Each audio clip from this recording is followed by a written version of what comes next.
Welcome to মনোবল global academy, the hub of scientific happiness. মনোবল স্ফুরিত হোক মনীষীদের জীবন থেকে মানুষের জীবনে।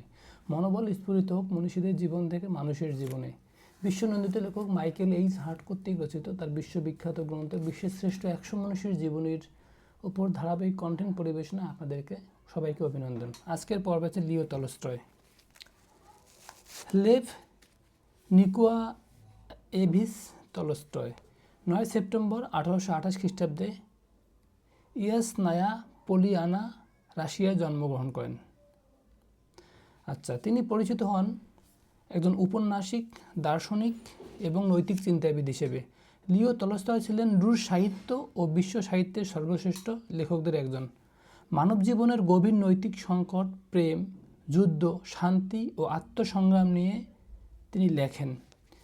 তিনি সাহিত্যকে কেবল বিনোদন নয়, নৈতিক এবং মানবিক উন্নয়নের মাধ্যম হিসেবে দেখেছেন।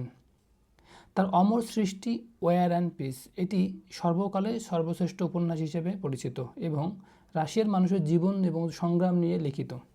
এবং তার আরেকটি বই হচ্ছে আনা কারেনিকা।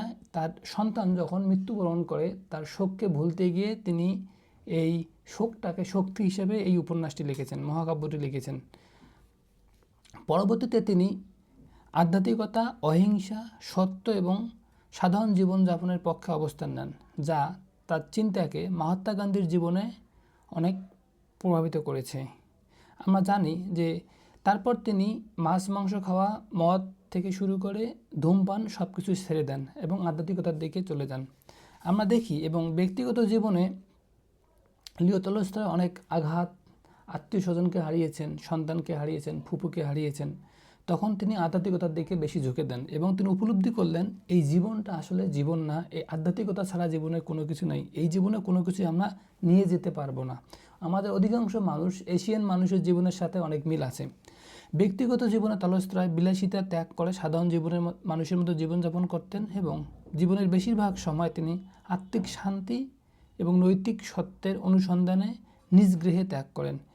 লিও টলস্টয় ছিলেন এমন একজন লেখক যিনি সাহিত্যের মাধ্যমকে মানবতার কল্যাণ এবং মানব বিবেককে জাগ্রত করার জন্য কাজ করেছিলেন।